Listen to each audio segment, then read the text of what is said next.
Metauon Marias Rohakon Sasada ho Yesus doa ditoto.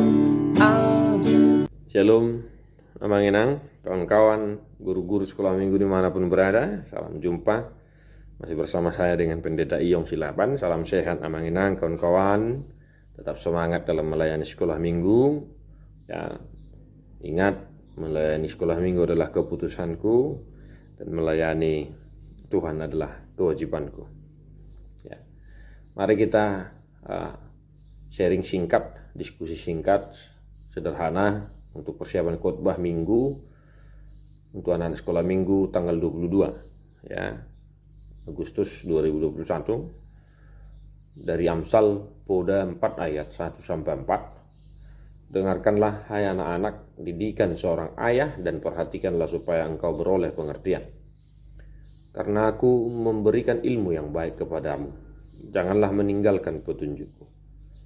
Karena ketika aku masih tinggal di rumah ayahku sebagai anak lemah dan sebagai anak tunggal bagi ibuku, aku diajari ayahku, katanya kepadaku, biarlah hatimu memegang perkataanku, berpeganglah pada petunjuk-petunjukku, maka engkau akan hidup. Demikian firman Tuhan. Bagaimana menyampaikan ini ke dalam dunia anak-anak?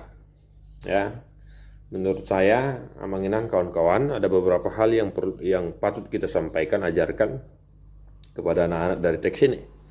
Ya, yang pertama, mendengar dan memperhatikan. Ya, di zaman sekarang, zaman era teknologi, era disruption, ya, era Android, bahkan yang sudah menjangkiti ke dunia anak-anak, ada salah satu penyakit yang saya lihat perhatikan saat ini yang sudah menjangkiti anak-anak, yaitu apa?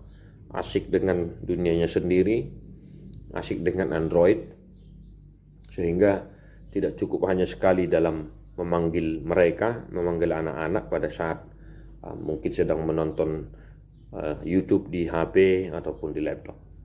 Ya, ini kita harus sama-sama memberi perhatian ke dalam terhadap hal ini ya, mengenang kawan-kawan. Ya.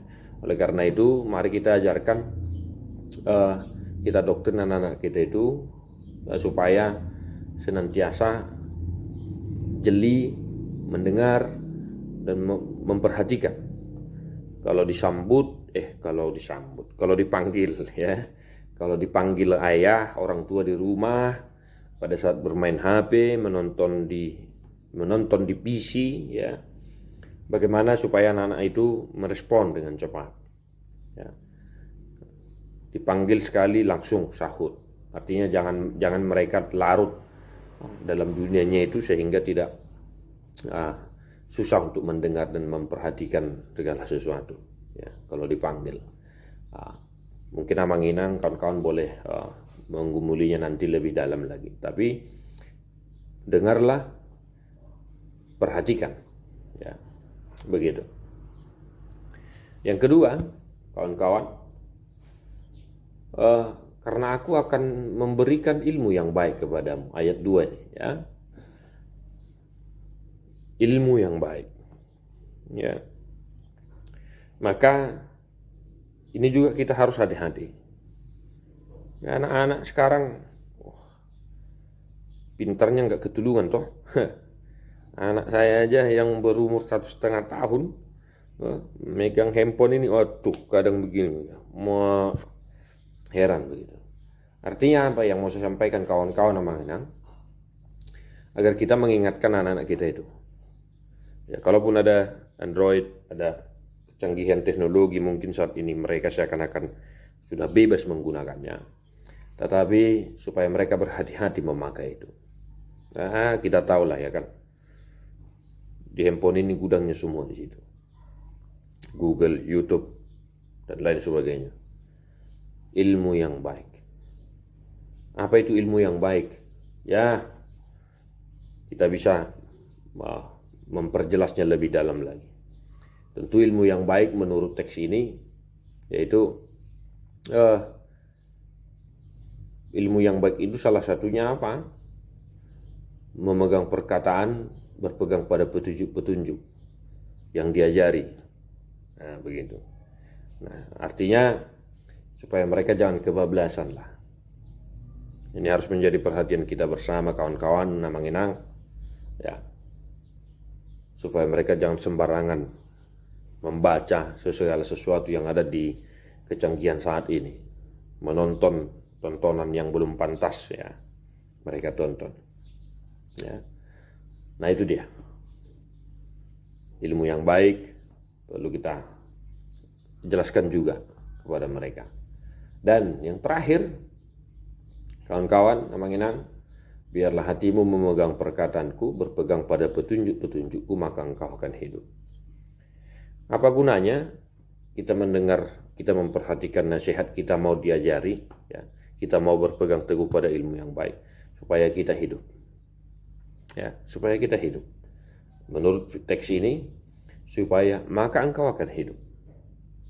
Tentu ajaran yang baik, peringatan yang baik, nasihat yang baik akan menuntun kita kepada kehidupan yang lebih baik. Dan apa itu kehidupan itu? Apa itu ajaran yang baik itu? Apa itu didikan yang baik itu? Yaitu firman Tuhan. Nah, yang terakhir, kita arahkan, kita ajak, kita doktrin mereka supaya menjadi anak-anak yang senantiasa mencintai firman Tuhan dan memegang teguh firman Tuhan. Jangankan anak-anak, kawan-kawan, bolehlah kita tahu saat ini berapa besar kecintaan kita, pun orang tua, orang-orang dewasa, berapa besar keinginan kita dalam membaca firman Tuhan. Mulai dari anak-anak kita ajarkan, kita arahkan anak-anak kita itu supaya memang betul-betul mencintai firman Tuhan, suka akan firman Tuhan. Sebab dari firman Tuhanlah kita mendengar petunjuk-petunjuk, ya, tentang kehidupan kita. Apa yang boleh kita lakukan, apa yang tidak boleh kita lakukan. Sejak dari anak-anak. Supaya nantinya kelak mereka menjadi generasi-generasi yang terberkati. Nah, itu dia. Kawan-kawan, demikian penjelasan singkat, sharing singkat yang boleh saya sampaikan kepada kita mengenai lagu-lagu. Ya, kita boleh menggunakan buku Ende nyanyian sekolah minggu ini, ya, mulai dari nomor 1 banyak ini yang boleh kita pelajari dalam mempersiapkan khotbah kita untuk hari Minggu, ya. Di sini banyak, ya. Jangan lupa katekismus juga, jangan lupa kita harus gunakan itu, dan tentunya Alkitab. Salam sehat Namanginang, salam sunedesis, Tuhan Yesus memberkati. God bless you non-stop.